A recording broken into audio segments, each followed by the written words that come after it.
Olá, pessoal. Voltamos mais uma vez com o Experts do Café. Estamos aqui, o Gabriel Acamini, nosso grande expert em gastronomia. Mais ou menos, né? E eu, Ensei Neto, com apoio da Melita como patrocinadora e também o apoio cultural da Água Platina. E hoje o nosso convidado é o Carlos Heder, da Novo Mel e Agrobi, que vai falar sobre um tema muito doce: polinização, abelhas e mel. Boa tarde, Carlos. Boa tarde. Bem-vindo ao nosso episódio, Carlos. Nossa, e batendo um papo com o Ensei, eu já sou um fã de mel, né, de abelha, do mundo das abelhas, mas o Ensei contando pra gente, assim, né, os benefícios da abelha, né, nas plantações de café, é incrível, né, nessa parte de polinização. Poxa, vai ser muito legal a gente conversar com você, trazer um pouco dessa novidade. Mas conta pra gente já de antemão um pouquinho do Carlos, da Agrobi. Com certeza. É doce mesmo. O mel é doce e o café também é mais doce. Então tá tudo certo. Tá tudo em casa. Meu nome é Carlos, né?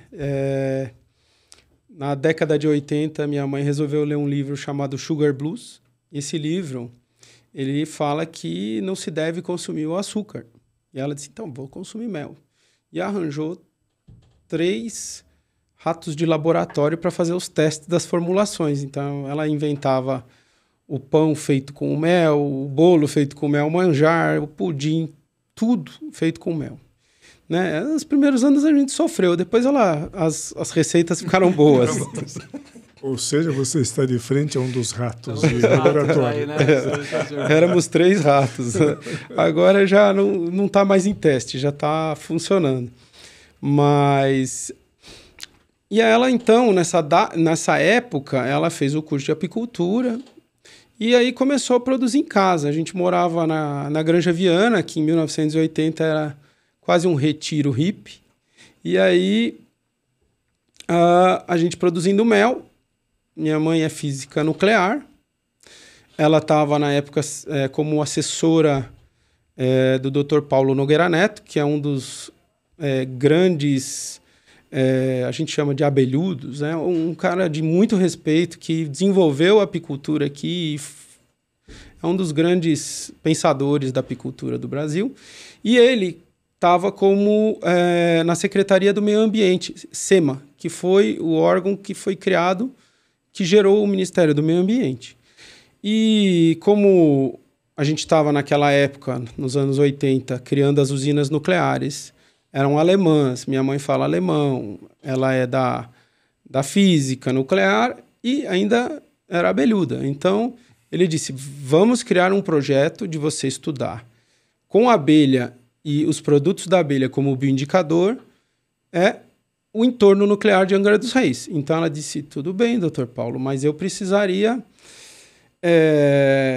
estudar mais. Então ela fez um mestrado e um doutorado a respeito desse assunto. O mestrado foi ligado ao terroir do mel, né? Então a gente pegou várias regiões do Brasil, porque a gente foi junto, né? Ela foi dirigindo e nós éramos moleque e a gente parava no posto e perguntava.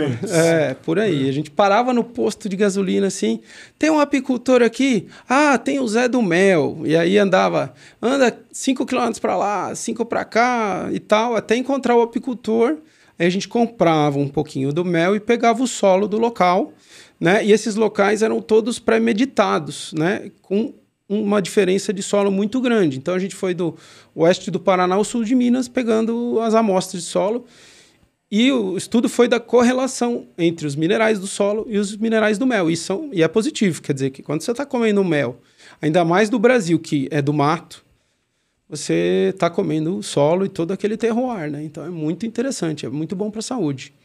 Não pela fonte, mas pela diversidade de minerais. Nossa, isso deve ter sido riquíssimo, né? Para você, né? Não sei se seus irmãos também acompanhando, né? A sua mãe, toda essa busca aí pelos meles e solos, né? Deve ser um trabalho incrível, né? De buscar, assim, Até puxando só esse gancho, antes que a gente mude um pouquinho de assunto, teve algum, assim, que surpreendeu muito sua mãe nesse terroir, assim, que falou, nossa, isso aqui é muito... Teve lugares que tinham muita bauxita. Tá. E aí tava um pico de bauxita no mel. Mas o que mais foi interessante foi no doutorado.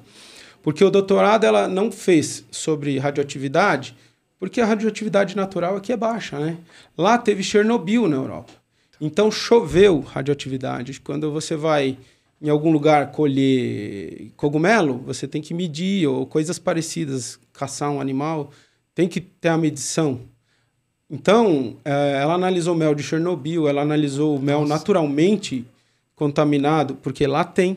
Sim. Aqui no Brasil era muito baixo. Então, ela resolveu fazer com poluição química de Cubatão. Então, dá-lhe os filhos. Agora, os filhos maiores, né? Quem dirigia, quem pilotava a Kombi? Eu. Quem carregava? A gente carregava Mata Atlântica abaixo as abelhas e depois Mata Atlântica acima quando terminou. E a gente pôs no meio da Mata Atlântica que tinha o vento que vinha de Cubatão e a gente conseguia captar a poluição.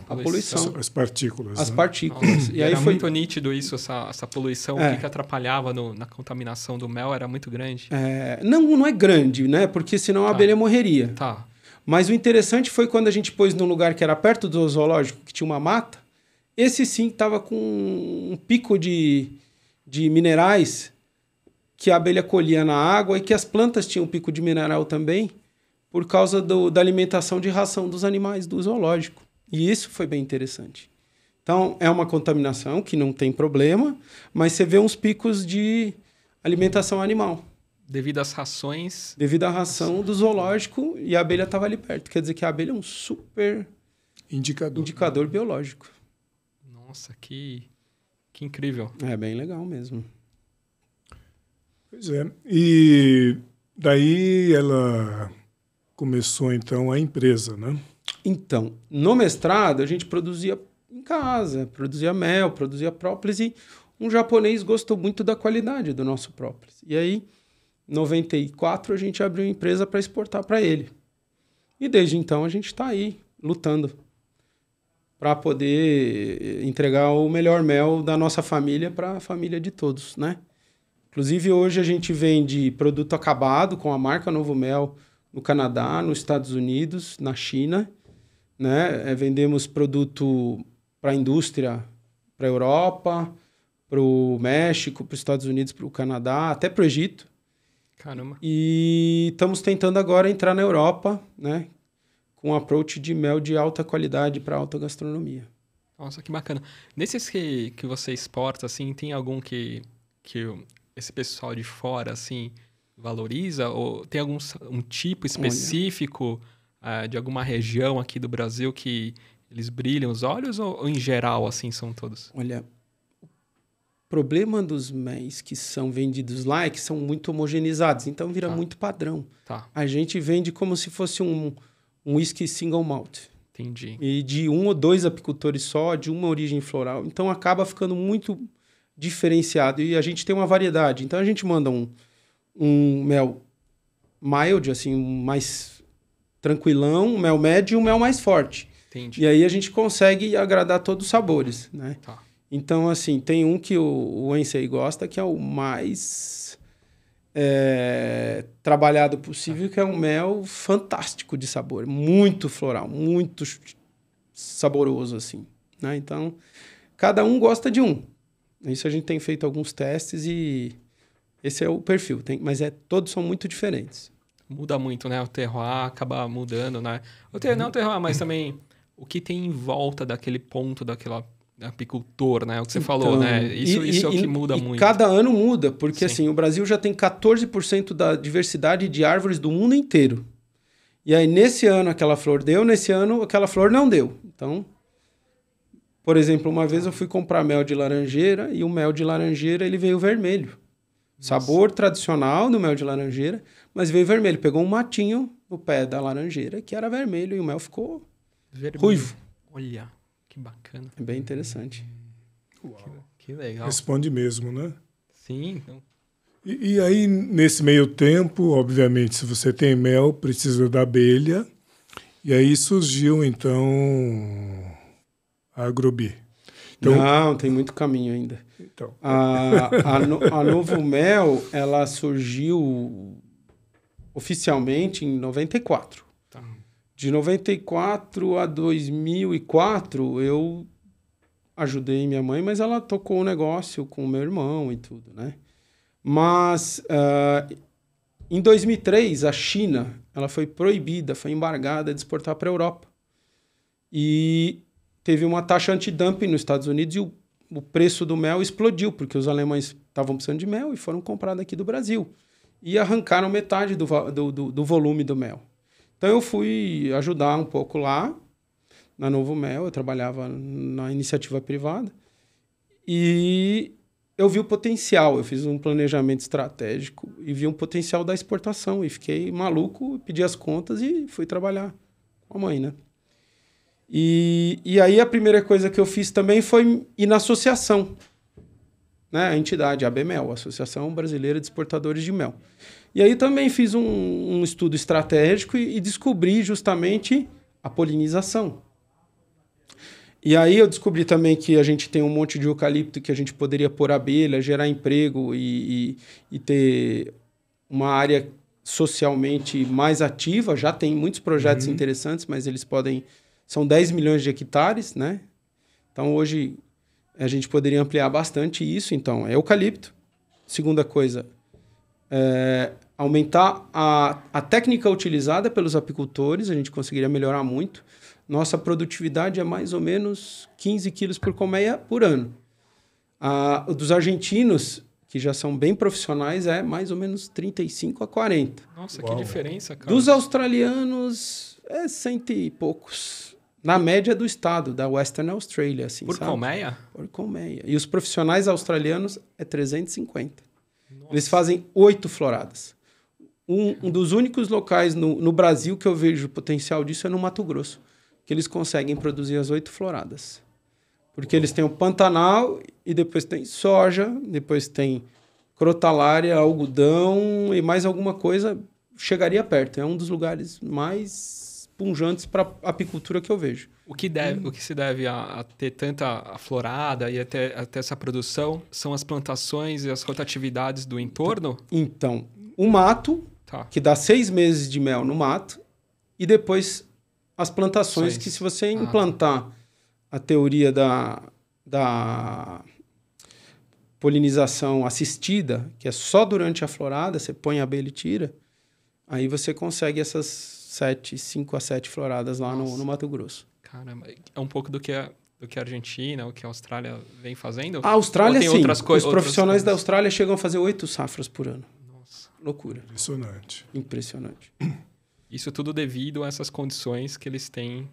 As condições é que não dá para deixar a abelha parada lá. Tem a flor e acabou. Então, se não movimentar, a abelha morre.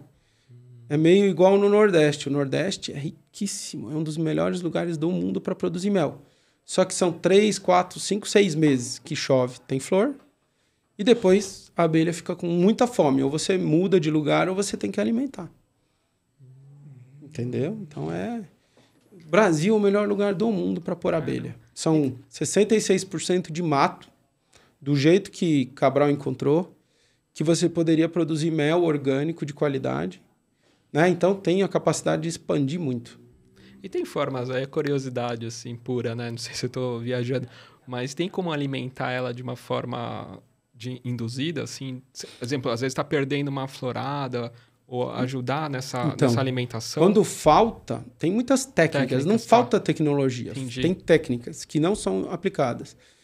Então, por exemplo, na época aqui no sul, São Paulo, né? Julho e agosto é seco, não tem florada e está frio.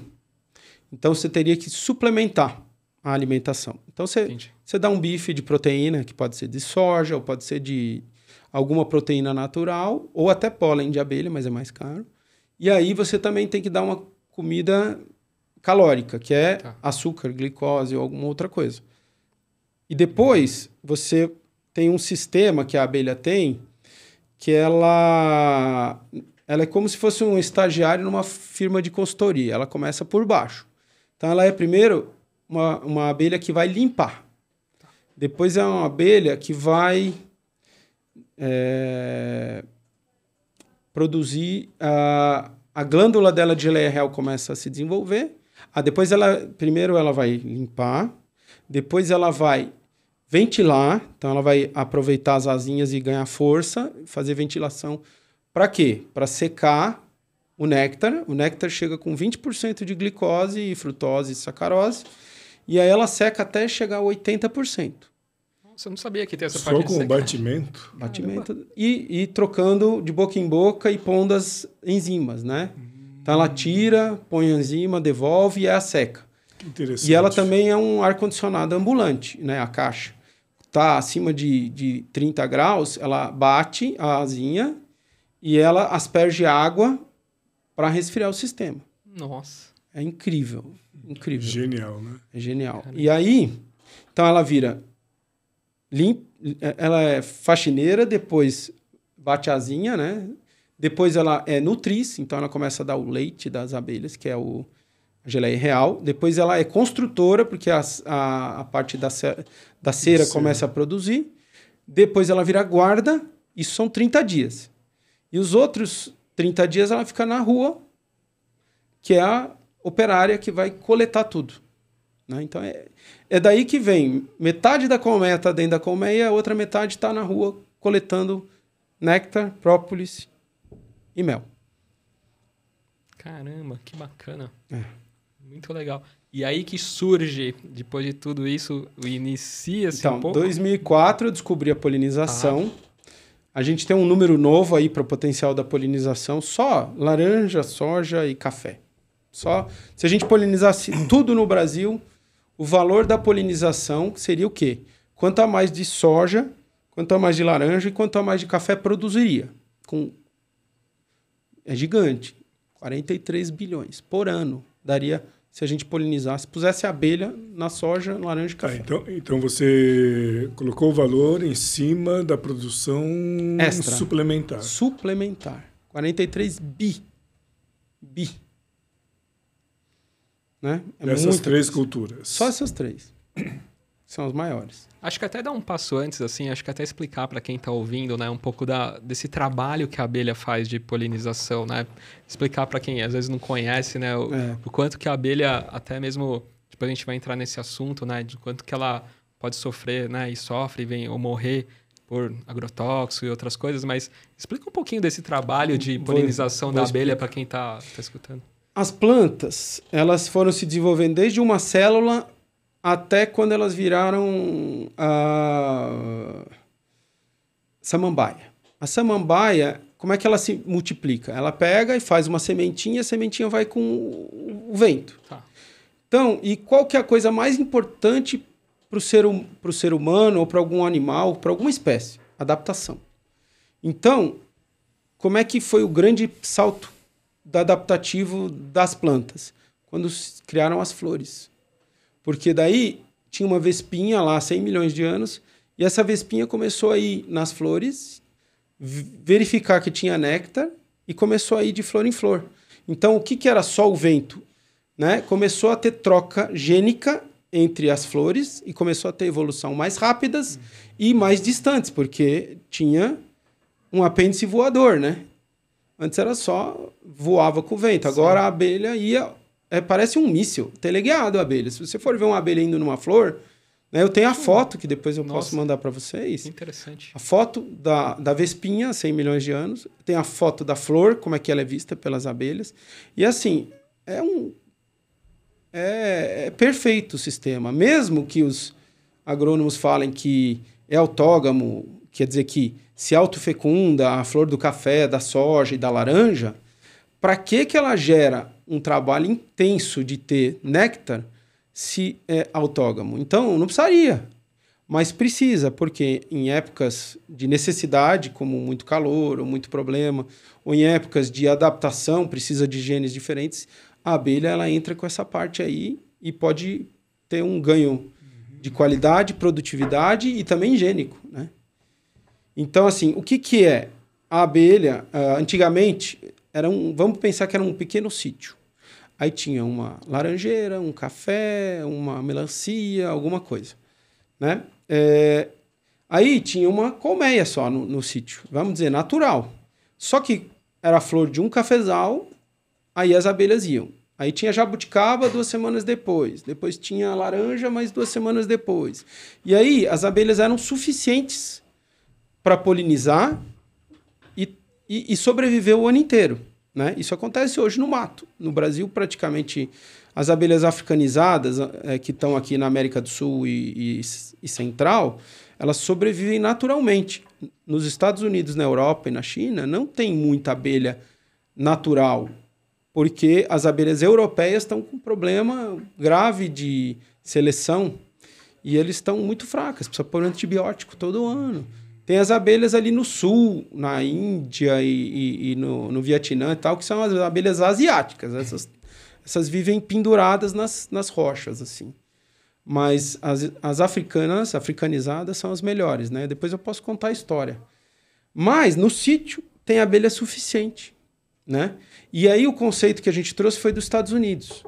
Por quê? Porque nos Estados Unidos começou a se plantar muita amêndoa, né? E tem 3 tipos de planta com interação com a abelha. As que não precisam nada de polinização, como arroz, milho. Há dúvidas, né? Eu gostaria um dia de fazer um estudo com essas culturas, mas as que dependem um pouco das abelhas e as que dependem muito das abelhas. Melão, maçã e amêndoa depende 100% das abelhas. Sem abelha, ou você vai pegar um cotonete e de flor em flor, ou você põe abelha, senão não produz. E quando começou ali em 2000 essa história do leite vegetal e tudo, as abelhas começaram a serem utilizadas como aluguel. Hoje em dia, 100% das abelhas comerciais, 2,5 milhões de colmeias, são colocadas no caminhão e são transportadas em janeiro e fevereiro para Califórnia para produzir 90% da amêndoa do mundo. Olha só. Por causa do crescimento... do mercado do leite vegetal, de amêndoa. E, antigamente, se pagava $30 para um aluguelzinho de abelha, né? Hoje se paga entre $200 a $300 para 15, 20 dias de abelha. Caramba. Ela vai e depois volta ou fica lá? Tem vários modelos de negócio. Ah, tá. Tem gente que pega 5.000 colmeias, multiplica para 40, leva para Califórnia, aluga, ganha o dinheiro e ainda vende lá. Aí tem 1 milhão de tipos. Mas o ponto é alta escala, alta produtividade e aí você consegue atender. É isso que a gente está tentando desenvolver. Então, lá em 2004, eu vislumbrei isso. Em 2009, eu estava na diretoria ou vice-presidência da associação, a BMEL. Aí eu consegui uma verba do MIDIC, Ministério da Indústria e Comércio, de 5 milhões, e a gente fomentou um edital CNPq, chama-se CNPq 24/2009, e essa verba serviu para criar 10 estudos de algumas universidades de polinização. E aí começou a trazer aqui para o Brasil esse desenvolvimento. Mas acabou que não saiu muito da universidade. Lá em 2016, eu e mais 2 amigos juntamos e fizemos um pedido à FAPESP para criar a Agrobi e criar todo esse sistema de pesquisação. Porque a gente faz a pesquisa, mas como a gente é uma startup, a gente vende almoço para pagar o jantar, então a gente cobra, aumenta a produtividade, faz o estudo científico, comprova para cada pessoa e ainda comprova. Vai sair agora na Embrapa um maior estudo de polinização de café do mundo, assinado em conjunto, a Agrobi e a Embrapa. Então, caramba, é bem legal. É bem legal. E tem vários benefícios, né, isso aí. Total. Comenta um pouco aí para quem, né, faz esse link, né, que, nossa, tem vantagens incríveis para o cafezal, né? Talvez o mais importante é que nós tivemos, ou temos ainda, né, um momento muito delicado em termos de clima. Tá. Né? O clima mudou efetivamente. Tivemos, durante 3 anos, o evento chamado Laninha, que foi um estrago generalizado nas áreas produtoras de cafés mais tradicionais, né?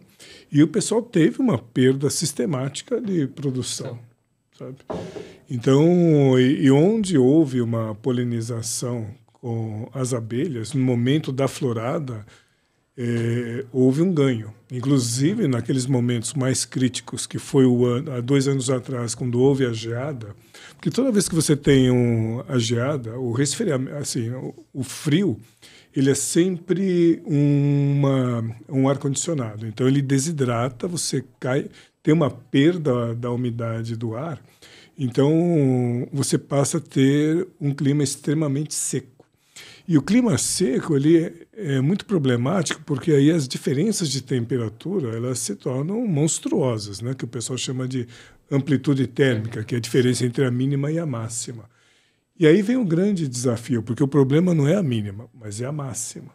Puxa. Então, a máxima você atinge temperaturas altíssimas, como é no caso do deserto, tá? Lá no Saara, que é 50 graus durante o dia e 0 grau à noite. Nossa. Tá? Você não tem como reter o calor à noite e durante o dia está todo mundo derretendo. E aí o que acontece? Nesse padrão de temperatura, as flores acabam perdendo sua capacidade reprodutiva. Tá? Como até o Carlos diz, cozinha os ovos. Cozinha um ovo e dá para a galinha chocar. Quantos pintinhos vão sair? Zerinho, né? Então, o que a gente observou é que as abelhas elas fazem um trabalho, nesse momento, muito importante, porque elas conseguem trabalhar as flores que estão na parte protegida da luz do sol. Que esse é o problema. Porque como você não tem barreira por causa da umidade do ar, então você tem a perda pelo calor, pelo raio ultravioleta. Tem muitos estudos disso. Eu tenho um estudo incrível de mamoeiro, com 14 tipos de mamoeiro. E o pólen, né? O pólen é como se fosse o espermatozoide da planta. Uhum. E ele é muito sensível ao calor, né? Sim. E aí a gente tem os estudos no laboratório com 25 graus. Quantos por cento germina? É igual uma semente. Ela tem que germinar para fazer um tubo polínico e chegar no órgão feminino, no óvulo e fecundar. Isso demora pelo menos 2 dias. E aí, o pólen ele fica sempre mais em cima, né? Para a abelha poder encontrar. Foi assim o desenvolvimento inicial. E aí, ele torra. E ele não... A 40 graus, a 35, a 25, você tem quantos por cento germina?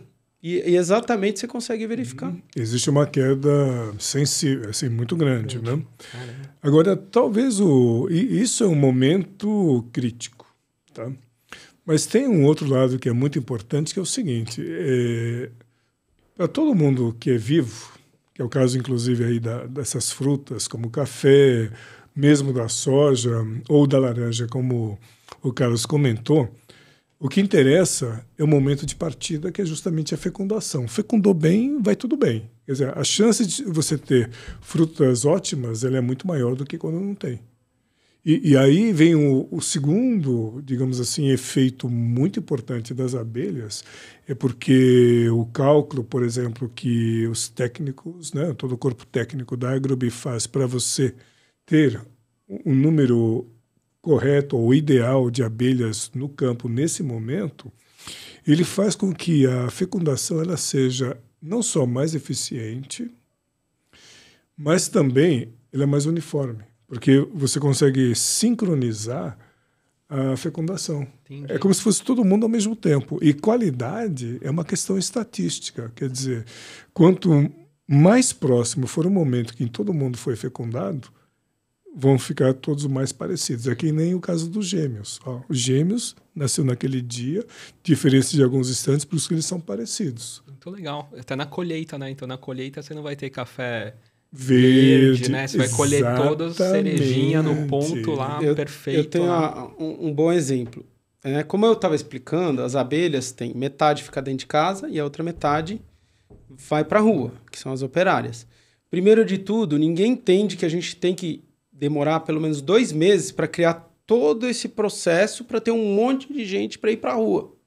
Então, eles querem contratar a gente 3 dias antes, achando que a gente é um saco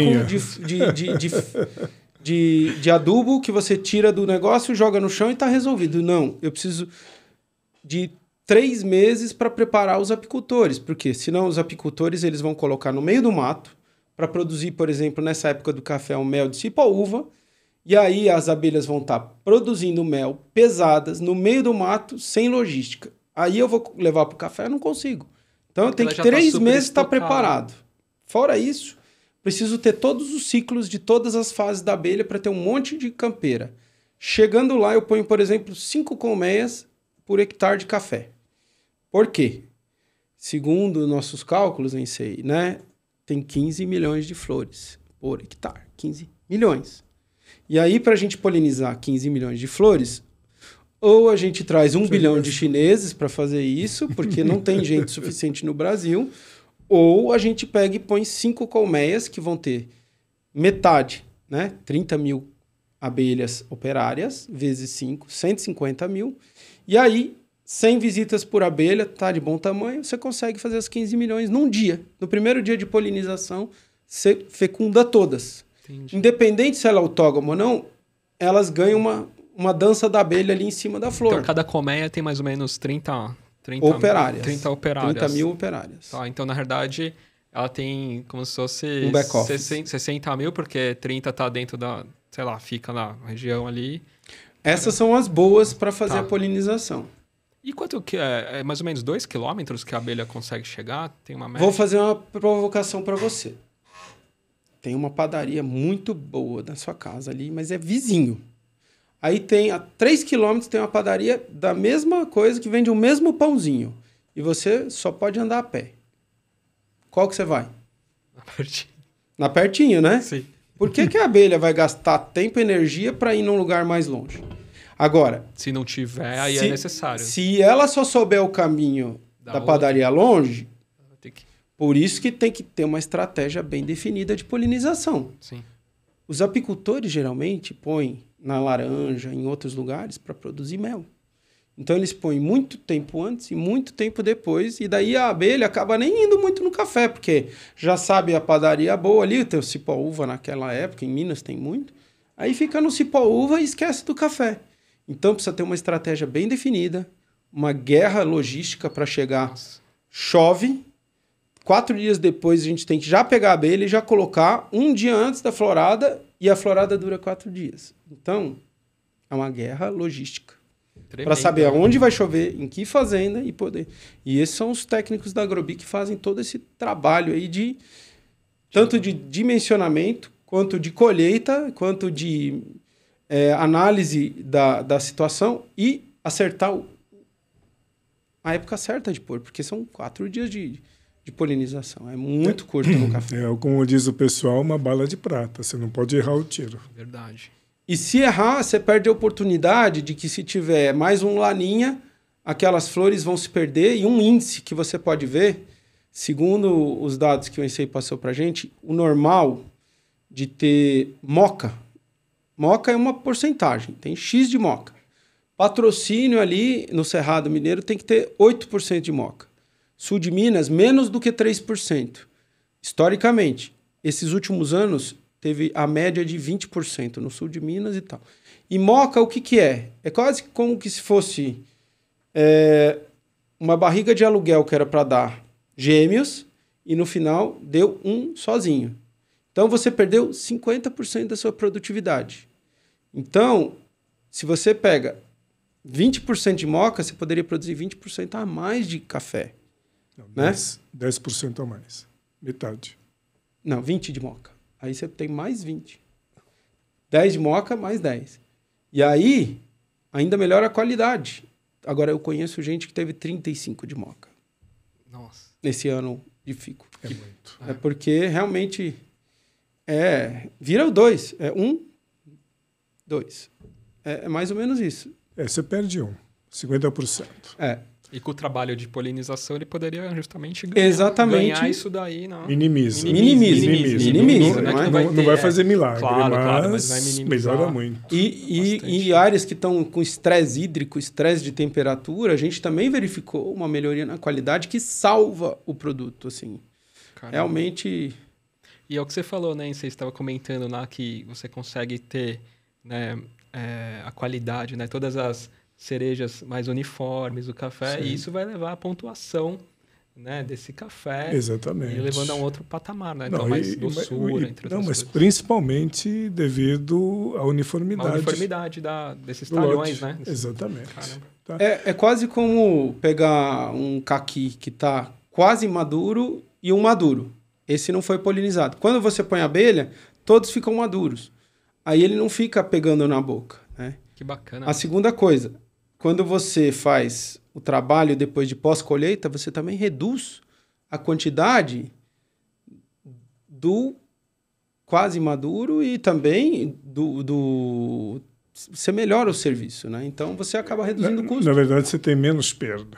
Então, essa diminuição, né, ou ganho, né, de produção, ele é benéfico porque significa que o produtor vai ter menos operações dentro lá da sua propriedade, vai economizar combustível, energia elétrica, água, e isso se converte num ganho tanto ambiental, né? Você tem menos perdas assim de insumos importantes como água pura, né? Água potável, e também de energia. Então ou seja, ela contribui positivamente para um resultado ecológico superior.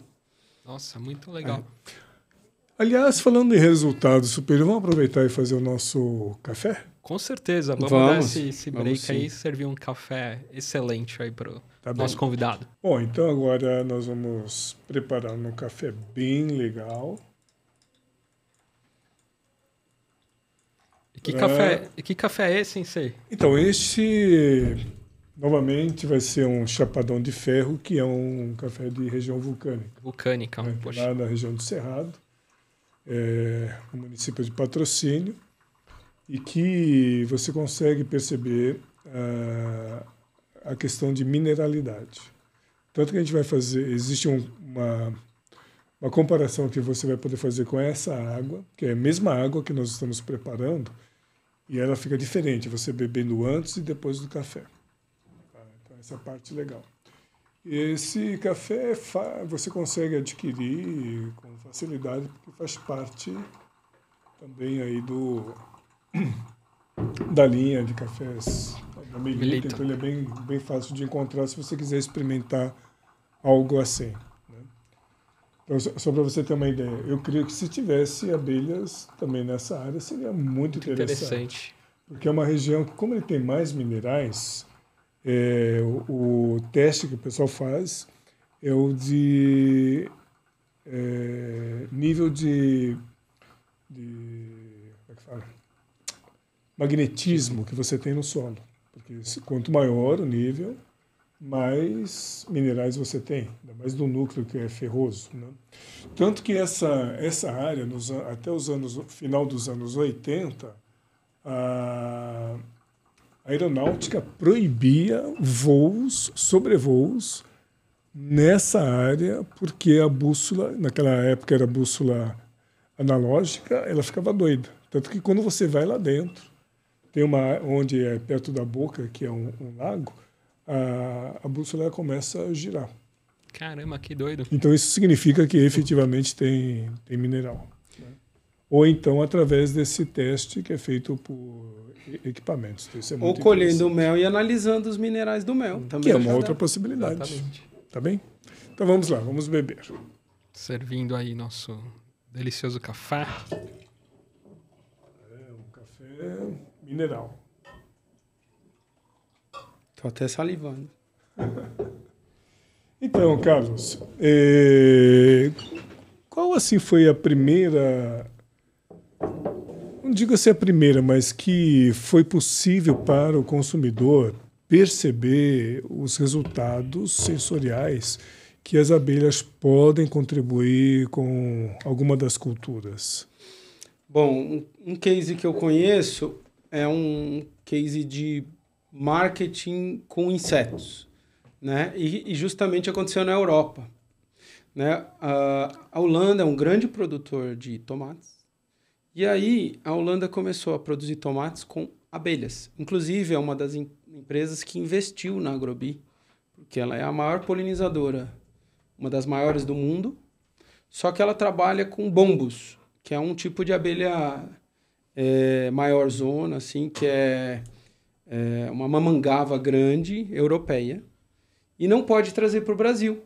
Então, eles investiram na Agrobi porque a gente é o braço de polinização. E eles fazem controle biológico. Por quê?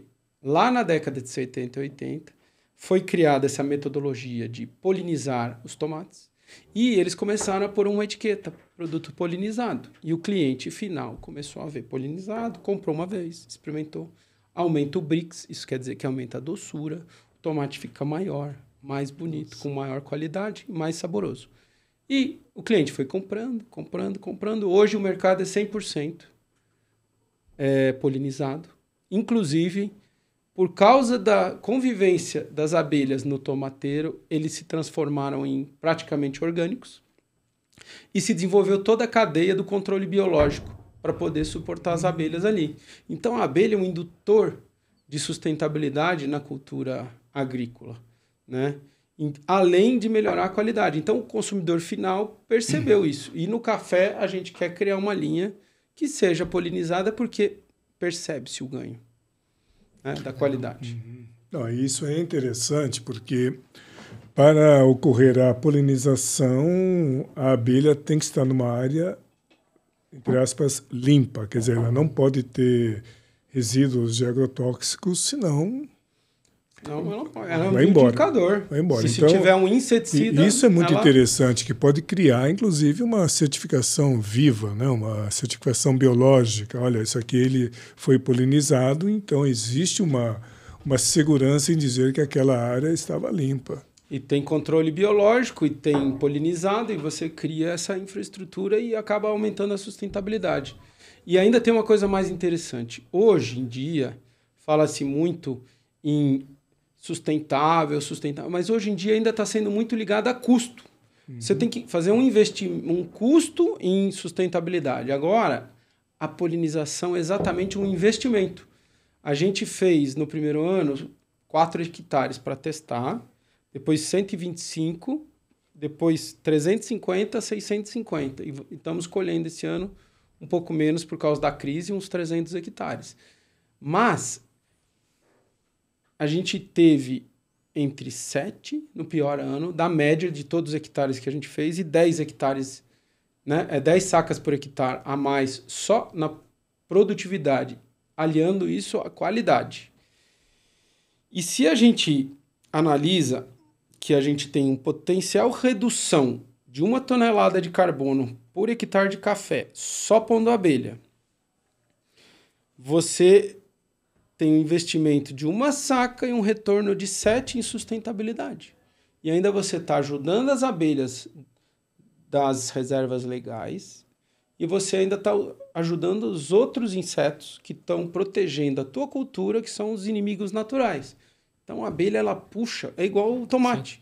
O tomate na Europa virou quase que orgânico, 100%, porque o consumidor percebeu a diferença. E isso pode puxar a sustentabilidade, só que sem ser custo, sem investimento. Investe 1 saca, tira 7. Investe 1 saca, tira 7. Mas vamos dizer que esses 7 sacas a mais, tem as outras sacas, que são as iniciais, que aumentaram de qualidade. Então, é ganha-ganha em tudo que é canto. Na qualidade, que é o primeiro, no risco climático, que é o segundo, e na quantidade, terceiro. Então... Que bacana. Ô, Carlos, e nesses cultivos, assim... o plantio, né, o produtor ainda pode ter o benefício, além da polinização das abelhas, ter a produção de mel?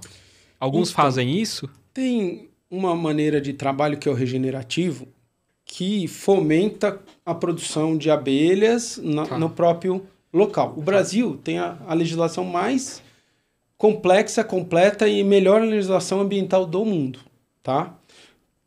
Eu já ouvi falar de um cafeicultor que, se pegasse um raio e derrubasse uma árvore, ele ia lá e fazia um BO para avisar que foi o raio que derrubou, porque senão o satélite pegava e ele tinha multa, né? Então, dentro das fazendas, é muito rígido, né?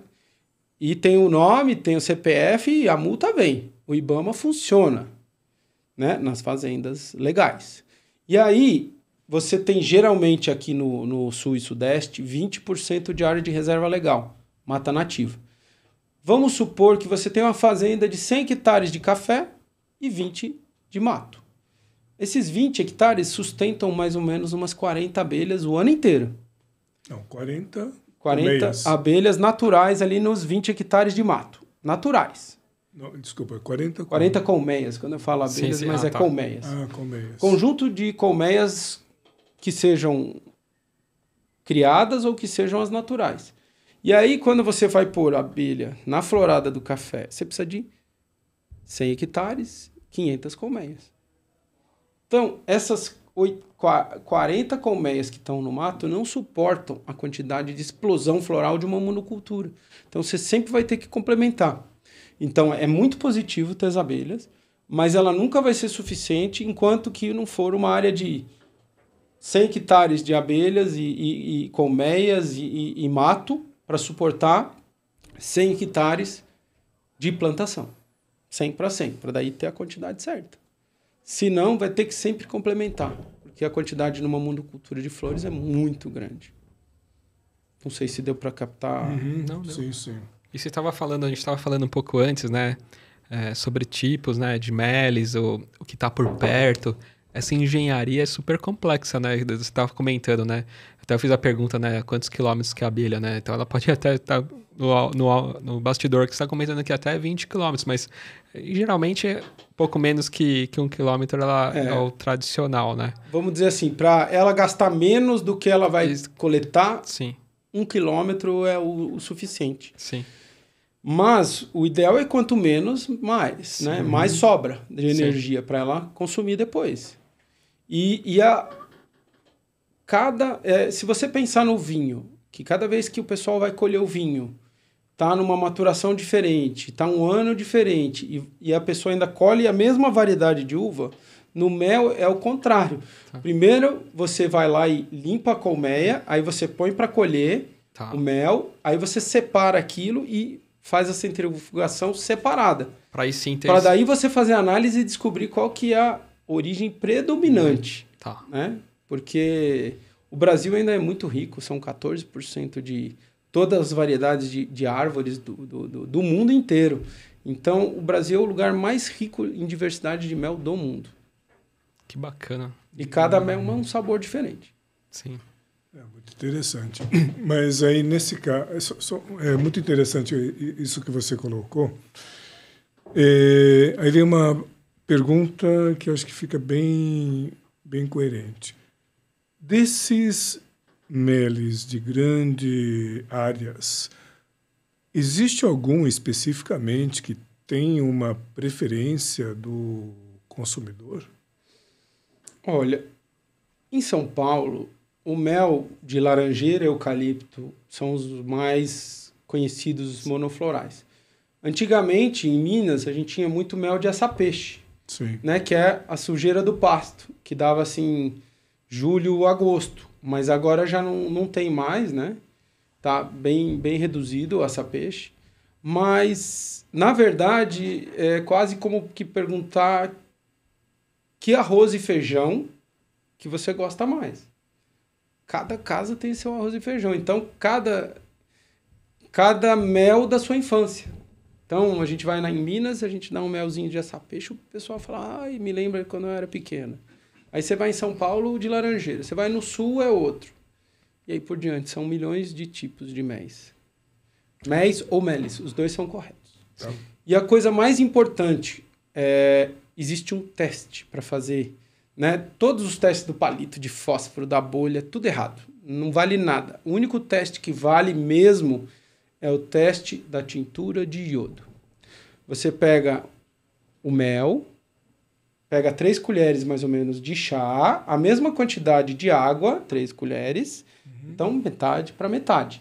E 5 gotas de tintura de iodo a 2% que você compra em qualquer farmácia. Aí, se tiver uma reação química, quer dizer que é falso. Por quê? Normalmente se falsifica o mel com glicose de milho. E a glicose de milho tem amido. E o amido reage com a tintura de iodo ficando azul, vermelho ou preto. Sim. Enquanto que o mel, ele é floral, então não tem amido. Ele só fica um pouquinho mais escuro. É a única chance de você saber que está pagando caro por um produto que é falso. E sem higiene, que é o mais importante. Né? Depois eu posso mandar um vídeo para vocês de como fazer esse teste, porque assim, todo mundo é enganado. Minha mãe resolveu produzir mel para não comprar mel falso. Então tem bastante também essa parte de mel falso? Muito. Assim. Tem, muito. Carlos? No mundo inteiro. Acabaram de descobrir na Europa que tem 50% do mel importado lá é falso. Vem principalmente da China, Índia e vem glicose de arroz. Nossa. Tem gente que faz análise de ressonância magnética em mel para garantir a qualidade do mel. Coisa de louco. Nossa. É um dos produtos mais falsificados que tem, é mel. Mas se existe isso é porque é um mercado muito valioso. É um mercado valioso. Só para a gente ter uma ideia, uma curiosidade, o que é que gira esse mercado? No Brasil, né, antigamente, em 2000, antes da gente ter o problema do embargo, o Brasil ele tinha um mercado de 40 mil toneladas, só o mercado interno. Aí, 2005, metade foi jogado para a Europa, né? Então, 20 mil toneladas mercado interno e 20 mil toneladas mercado exportação. 2005, a Europa embargou o Brasil por falta de um controle, de um plano nacional de controle de resíduos. Esse foi criado, não era só para mel, era para mel, para carnes, para ovos, para tudo que era de origem animal, né? Foi o mesmo embargo que a China teve, né? E todo o mel era analisado, particularmente, mas não pelo governo. E aí se criou esse PNCR e agora pode-se novamente exportar para a Europa. Mas aí o mercado migrou para os Estados Unidos e praticamente 100% do mel exportado do Brasil é orgânico e vai para os Estados Unidos. E aí, com o tempo, com a pandemia, aumentou muito a necessidade nos Estados Unidos. E aí a gente está com 6 mil toneladas para o mercado interno e praticamente 50 mil toneladas, né? Cresceu um pouquinho de 40 mil a produção para 57 e 50 mil exportadas e 7 mil toneladas mercado interno. É uma loucura. Caramba. Uma loucura. O Carlos, a gente está falando do café, dessa parte assim, e até mesmo para outras culturas. Para cada tipo de cultura, tem uma espécie específica de abelha? E complementando a pergunta, para canéfora e arábica, tem diferença dessa polinização? Tem. Primeiro eu vou contar a história da melhor abelha do mundo, que era isso que ficou pingando da última vez. Os nossos antepassados, os italianos e alemães, trouxeram em 1800 e pouco as abelhas europeias. Elas são que nem um labrador. Tem dente, mas só dá beijo. E eles vieram no navio mesmo, né? E aí eles trouxeram, e aí tinha o bisavô. Se você for no sul, é muito forte a cultura da apicultura.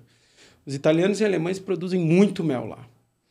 E aí, até 1955, quando o professor Kerr, um geneticista, trouxe umas amostras de abelhas africanas, muito, muito boas, mas mais defensivas, e elas se soltaram, teve um acidente, e elas foram se miscigenando e criou o Brasil, né? As abelhas aqui no Brasil são iguais aos brasileiros, tem de tudo. Todas as raças, tudo misturado. E isso é muito positivo. Por quê? As raças europeias, elas estão sendo multiplicadas entre si há muito tempo. E elas são fracas geneticamente. Pouca variabilidade genética. E está tendo muito problema na Europa. Tanto que, naturalmente, não tem na Europa, assim, cacho de abelha, como a gente encontra aqui no meio do mato. Só tem abelha cuidada como se fosse numa fazenda de leite. Ponto. É igual vaca. Você não encontra vaca solta. A abelha lá não encontra a abelha solta. Aqui ela encontra. Qualquer matinho, você tem uma, duas por hectare, porque é o que suporta. E aí ela foi se multiplicando, foi ficando mais calma. A gente foi aprendendo a lidar com as abelhas africanizadas. E hoje é uma das abelhas mais fortes do mundo, né? Mais sadias, né? Mais defensivas. Elas são um pouco mais que nem um pitbull. Você entrar na área dela, ela vai te dar uma mordida. Mas se você não entrar na área dela, a área dela é de 500 a 1.000 metros. Entendi. Então, por isso também a gente tem o melhor mel do mundo, porque a abelha é braba, tem que pôr no meio do mato. A gente tem muito mato, muita diversidade, muita flora, e a gente tem o melhor mel do mundo. E a sem ferrão também faz esse trabalho mas a faz. africana é mais forte, né? Ela consegue... A africana, a gente tem feito testes, né? Tem experimentos que a gente vê na literatura que você pondo 3 tipos de abelha é melhor ainda. Tá. Mas se a gente não consegue nem pôr uma, comercialmente falando, é difícil de pôr as outras. Tá. Tem locais que a gente põe umas abelhas que são mais pretinhas, são nativas, né? Antes dos imigrantes trazerem a abelha, aquela que tem aquele traseiro mais amarelo e preto, que é a tradicional abelha do mel, só tinha abelha sem ferrão, ou a mamangava, né? Não tinha essas outras que tem o ferrão.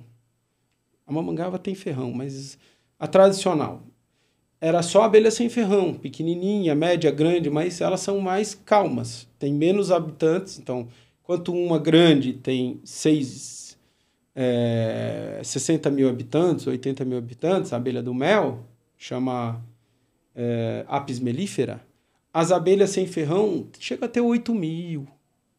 Uma pequenininha, eles chamam de mosquitinho, chega a produzir no máximo 1 quilo por ano. Enquanto que na Austrália a abelha do mel produz 350 quilos, ou na média brasileira 15. Então, a jataí, que é a mosquitinha, produz 1 quilo por ano se produzir muito. Tem que tirar de seringa. É incrível. Mas a gente fez alguns testes em áreas que eram próximas de casas com essas abelhas pretinhas sem ferrão. Elas têm um trabalho melhor, mas ainda precisaria desenvolver mais esse trabalho. Né? Porque elas são mais efetivas, mas têm 3 mil habitantes, 4 mil habitantes. Então, carece de mais trabalhos ainda. Entendi. E do canéfora lá e do arábica? É importante. O arábica, segundo os agrônomos, é autógamo cleistogâmico. Então, ele autopoliniza. E só precisa de abelha em 5%. Só que em condições perfeitas, ideais de 1940. No clima de hoje é um pouco diferente. Mas o canéfora não. O canéfora precisa. A gente descobriu nos nossos estudos que enquanto que a gente tem no arábica de 7 a 10 sacas por hectare, o canéfora tem 25 sacas a mais. Nossa. Aí a gente nunca analisou, né? Isso aí a qualidade da bebida do canéfora depois de polinizado. Que isso aí vai dar um trabalho bom. Né? Um trabalho bem gostoso de testar. Sem dúvida. Que legal, que bacana. Bom, como as abelhas fazem um trabalho completo, tem também um produto que é muito importante, que é a própolis, né? E que virou meio vedete durante a pandemia, principalmente pelo efeito anti-inflamatório. Não só anti-inflamatório, mas também tem estudos que indicam que ele é imunomodulador. Quando está precisando levantar o sistema imunológico ou abaixar porque ele está alto demais, também ajuda. Né? Tem estudos que corroboram. Né? Ele pode ser um suplemento alimentar para pessoas que estão fazendo tratamento de quimioterapia. Por quê? Porque ele aumenta o sistema imunológico. Ele é antioxidante. Isso ajuda, né? Tem também estudos que ajudam a aumentar o sistema imunológico e combater a dengue, por exemplo. Não é que ele sara a dengue, ele aumenta o sistema imunológico e o sistema que combate a dengue. E nesse estudo, duplo cego num hospital, ele reduz de 5 dias para 2 dias o jeito como o paciente fica se sentindo mal, né? O outro estudo é de Covid, que reduziu de 12 dias para 7 dias o tempo de internação de 123 pacientes, né? Um estudo científico feito pela USP de Ribeirão Preto, né? E aí por diante, tem muitas atividades muito interessantes, né? Até os egípcios, eles usavam a própolis e o mel para mumificar. E a geleia real também, que é incrível, né? A geleia real, eu só vou falar uma coisa, né? A abelha normal vive 60 dias, né? E geneticamente idêntica à rainha. E a rainha vive até 8 anos. A rainha come até o 3º dia, geleia real, e depois todos os outros dias da vida dela. Enquanto a operária, ela come os primeiros 3 dias e depois só o pão da abelha, né? Que é uma mistura fermentada entre o pólen e o mel. E a única diferença genética entre elas é nenhuma, é só alimentação. Então é muito interessante. O veneno também tem estudos interessantes sobre problemas de articulação, né? Artrose e artrite. Tem algumas cremes, algumas coisas que o pessoal desenvolve. Mas ainda pode se estudar mais porque ainda tem muito para se descobrir. Uau. Incrível, né? É muito rico, né? Esse mundo, né? Você falou até da organização, né? Delas, assim, e todas essas outras coisas que a gente comentou, né? Muito bacana. Isso aí dá pano para mais um episódio, viu? É que nós já estamos praticamente com o nosso tempo ao final, né? Ô, Carlos, e depois de tantos benefícios que a gente comentou da abelha, né, da polinização, quem tem um plantio e quer ter o contato com vocês, como que faz para acessar? Bom, pode procurar na internet Agrobi, né? A gente é o Uber das abelhas, então a gente não tem abelhas, a gente pega os apicultores, gera renda para eles e você pode entrar em contato com a gente, que a gente vai ficar bem feliz de estar trabalhando nas culturas com vocês, pondo as abelhas. Que legal. E também, né, Insei, tem a linha aqui dos meles, né? Ah, sim. Do Novo Mel, né, Carlos? Exato. Vocês podem também entrar em contato com a gente, novomel.com.br. E aí, a gente vai ficar bem feliz de atender vocês com mel de qualidade. E diversos restaurantes, né? Você estava comentando, né, Carlos? Tem hotéis, né? Isso é muito legal. Sim, a gente também exporta, né? A gente tem mais de 300 supermercados no Canadá, mais de 400 nos Estados Unidos. Estamos abrindo a Europa, vendemos na China. Caramba! Então, devagarzinho a gente chega lá. Isso aí. Muito legal, né, isso aí? Foi fantástico. Poxa, ouvir sobre abelhas é sempre muito doce. Muito bacana. E deixar aqui, né, nosso patrocinador, a Melita, né? Agradecer sempre, né? E também a Águas Platina, né, isso aí? Perfeito. E ao Carlos por ter dedicado seu tempo aqui conosco nesse bate-papo. E esperamos que todos vocês nos acompanhem no próximo episódio. É isso aí. Grande abraço. Obrigado, Carlos. Obrigado, Valeu. Carlos. Até mais.